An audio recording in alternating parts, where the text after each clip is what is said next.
Walking up to the 100 church. Trying to do some good stuff. Here in Northport, Florida. These people feed 7 days a week.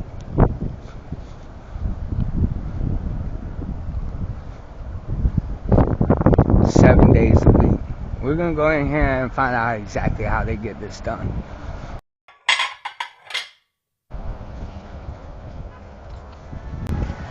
How's it going, Peter? Good, man. How y'all doing? Taco Tuesday, huh? Yeah, Taco Tuesday. Everything else is perfect. Thank you. Who would you like? I'll take it the same way. That looks good. Thank you. No Lou today? Louis did not come today. Can you believe it? He forgot to tell us. So for full disclosure,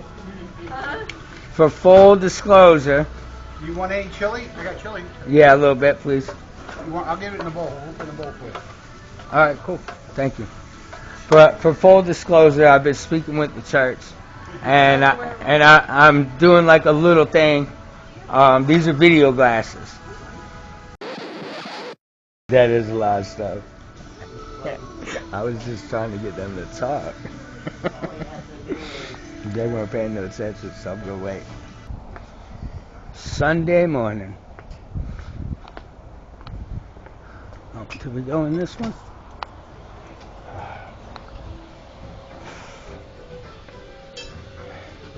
Houston, Tranquility Base here. The Eagle has landed. Roger, Tranquility. We copy you on the ground. You got a bunch of guys about to turn blue. We're breathing again. Thanks a lot. Good. How you doing? Try again for this Tuesday? we are. You want to try Tuesday? I mean, honestly, whatever works for you. Okay. Louis here Tuesdays and Saturdays, but if you don't need Louis, then okay. Whatever works for you.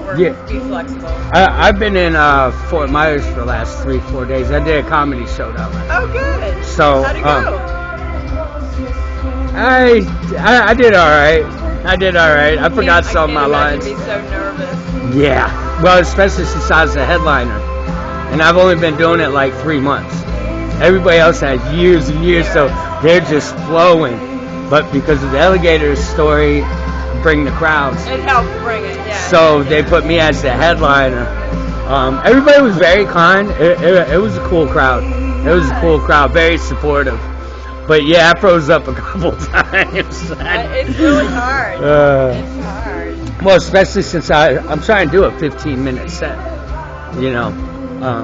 There's a lot to remember. Yeah. Plus life happens, and I'm trying to do irrigation. I'm trying to do this, and I'll get it. It'll be fun. So yeah, that's why I haven't emailed you, but I haven't gotten discouraged. I probably haven't even seen my email. No. I'm gonna get a little bit of the service this morning. We got a good day though. We've got the Griffin family. They'll be doing their thing. Okay. Ron's got ribs and a ribs luncheon planned, and then after that we've got a women's speaker. Okay. And we're going to be doing it's another thing. So a friend of mine, Brenda, she highlights ministries, and you might like to be here because they'll all be here. And so every month she does a gathering, and she does like leaders of different, ministries or organizations that are doing stuff in our community. Cool. So it might be, I might have hit the nail on the head. Yeah, I'll let Awesome. So stick around. But there are pivotal moments, important moments where God does something different, where he reaches down to mankind, right? Where he changes the course of history. And they're important, and they're in the Bible for a reason. So we've tried to narrow those 52 greatest of all time Bible passages down. And if you were not aware, you are sheep. So it's goat Bible passages for sheep. We are the sheep of his pasture, whether it's politically correct or not. So we have some visitors today and some guests, and it's going to be a great day. And it's going to be full and blessed. And I know that a lot of people have done a lot of work.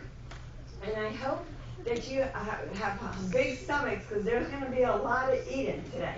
So what we do here, we don't do a lot of things good here, but what we do is we do a lot of eating. We have our guests, the Griffith family. We have Jack and Teresa here with us today, and they're going to be ministering and sharing and doing how the Lord has blessed them, and we're going to have an opportunity to bless them back. And the Joy Time get together, and my friend Brenda is here, and she's hosting that and running that, and there's going to be all kinds of goodies.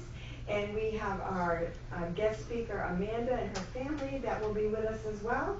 And she'll be sharing and ministering and imparting the word in some way. And so it's going to be a great day. I hope you wore comfortable shoes and that you are ready to eat. And for those of you who may not know, we host a free community dinner here each and every day, 7 days a week. And we have some of our servers here like Marlene and guests. And every day the Lord is able to provide for us a meal to serve our community. And it's a way for people to come and get to know us and build relationships, and for us to give them an opportunity to be in a place of faith where they can explore faith in a safe environment. It's a place where they can come eat out of the elements, out of the sun, out of the rain, sit at a table, have salt and pepper, eat like human beings, and be respected. And God has just provided for us every day. It's not that it hasn't been a struggle or a learning curve, because we're learning new things every week. Good morning, 100 Church. Is everybody happy to be here? Yes. Praise the Lord. We got 2 or 3 that's happy. Hopefully we can sing and minister to you this morning and bring something that will touch your heart.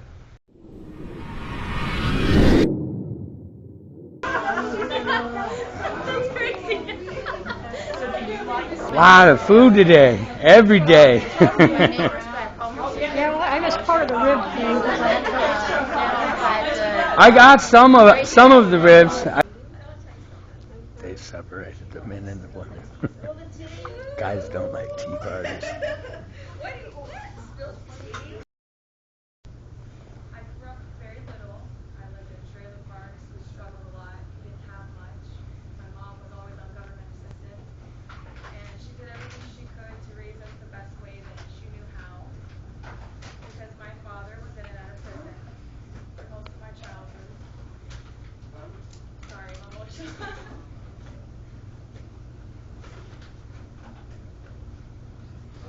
I said I wasn't gonna cry.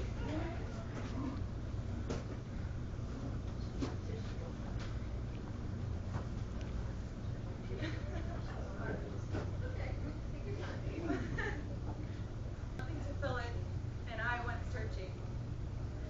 But I went searching in all the wrong places.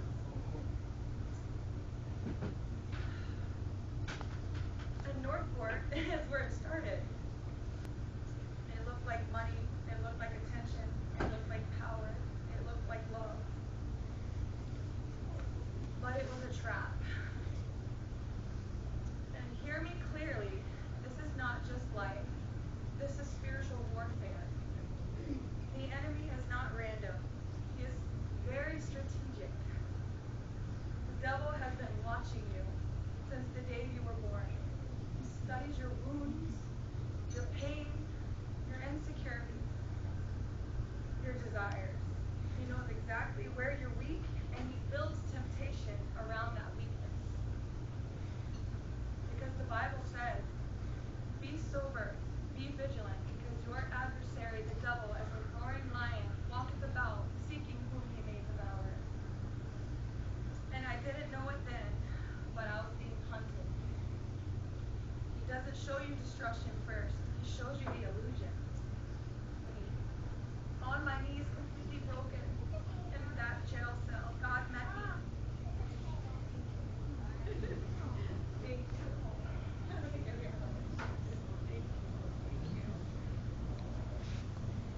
And in that moment, I'll never forget the feeling of salvation.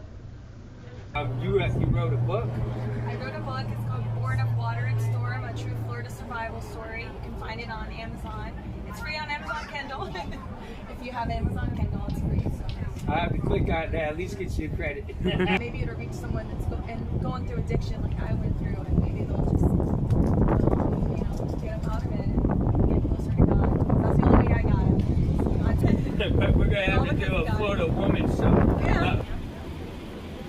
God bless you. God bless you, And too. Thank you for sharing your testimony. Thank you. Gonna try this again. 100 Church Taco Tuesday. The final taco. T-minus 10, 9, 8, 7, 6, 5. All 3 engines up and burning. 2, 1, 0, and liftoff. The final liftoff of Atlantis. What's up, brother? How you doing? America will continue. I'm alright. Good to see you. You too. What do you want, man? Me? I want you. I know you do. I got you on camera, man. I do. How you doing, So man? does everybody else. Yeah. Say hi to Diane. Hi, Diane. How you doing? I'm good. I'm his better half. Oh, are you? Yes. Well, God bless you for staying with that, man. You gonna eat? Yeah, I'll eat. What do you want, everything? Yeah, a little bit of everything's fine, as always. Okay. We can do How you doing, that. bud? Everything? How are you doing? So what's your name? My name's Eric. Eric. Nice to meet you. You know me, a couple I'm Diane. It's nice to meet you as well. Thanks. How long you guys been doing this for? Right now. Doing what? At this facility, I think maybe 3 years. Yeah, once you get everything together. 7 days a week. We did it for 10 years. I don't believe you. It's amazing. You guys, everything's like homemade? Everything is homemade. All the volunteers cook it at their houses, Yeah, and and then then they bring it in. Yeah. Every night, 7 nights a week. You that's want some lettuce on amazing. this? Yes, please. Okay. How about sour cream? Please. Oh,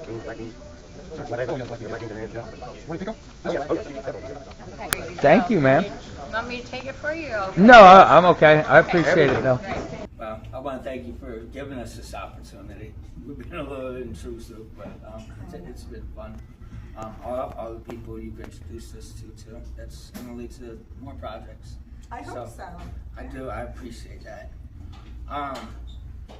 You want to tell them where you got the name 100 Church? Oh yeah, that's one of my favorite stories. So I have 4 grown children, and one of them, we were thinking about a name, and it just, every name for a church had been taken. Like if you, Living Waters, Living Well, Hope, I mean, it just was taken up.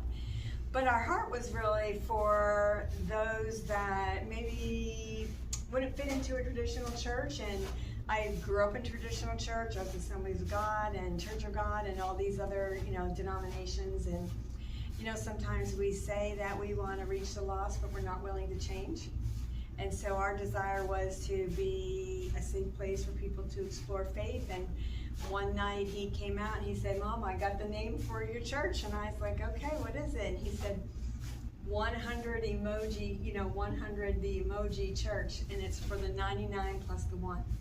So Jesus tells a parable in Luke 15 and in Matthew where he leaves the 99.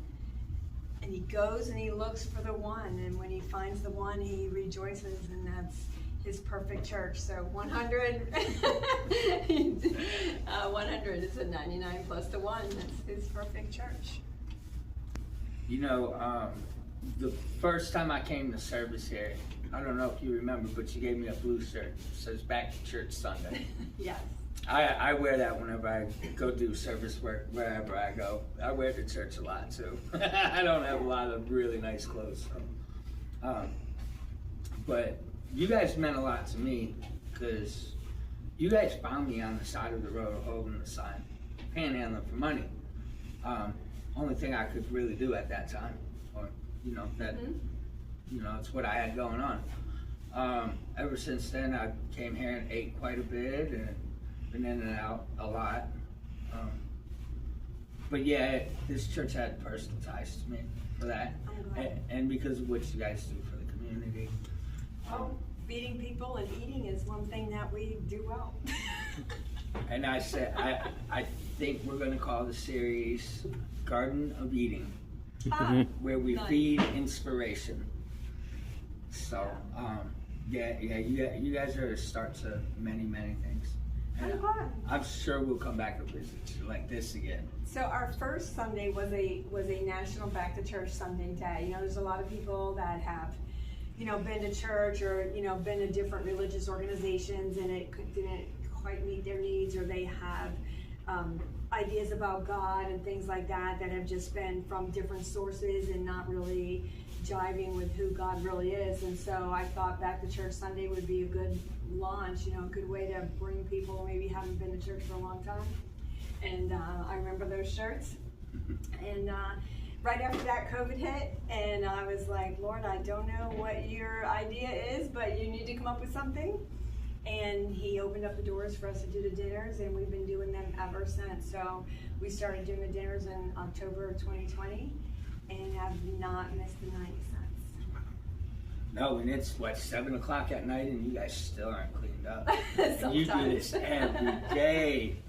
You got an amazing group of people. I do, and God really rewarded faithfulness, and like I said, we haven't missed a dinner. He's always provided more than abundant, and I have great volunteers and great cooks. That's really important, is our cooks, and so I'm grateful for the Lord. He totally remodeled this place and opened it up for me, and it was, everything needed to be redone. I really wanted to have a welcoming place. It didn't smell musty and moldy and water stains on the ceiling, and this place had all of that, and more.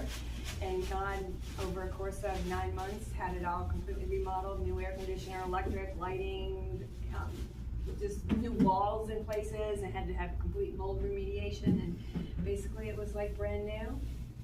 And he's just providing ever since. I do remember you talking about that once when I came off. So it's like, not to put your business out there, but it was like $100,000 to get this place running, wasn't it? Yeah, and there was a lot of upkeep that needed to be done for the whole building, not just our unit. And it was built like in the 80s, and so everything had to be updated and up to code, and God just did it all. And basically, the workers would just ask me what I wanted. What color do you want? Do you like this tile? Do you like this? And I'd just be yep, and did it all. So I did want to help out a little bit that I can.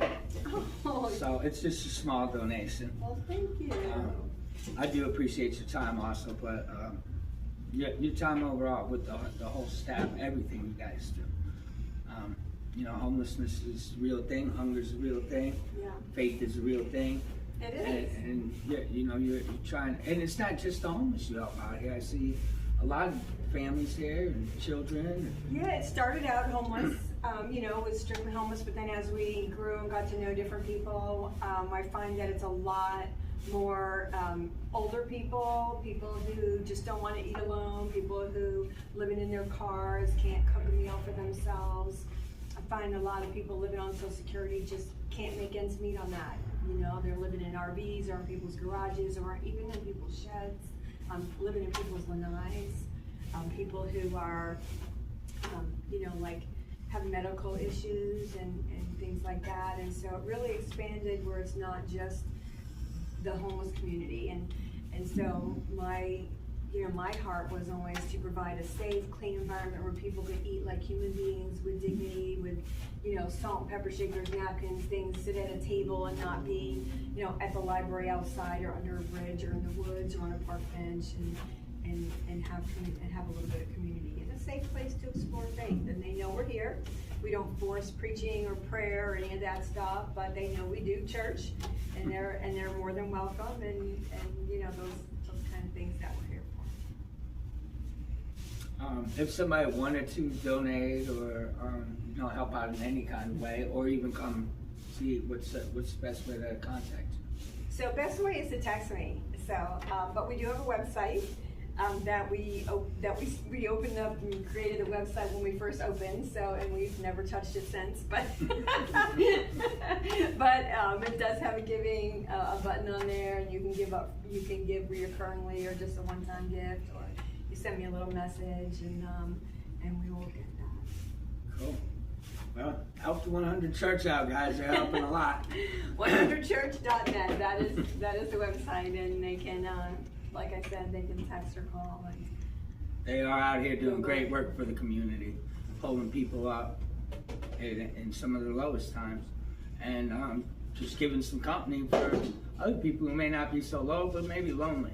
Somewhere to hang out and spread the word too. God bless y'all. Thanks for that. Thank you so much.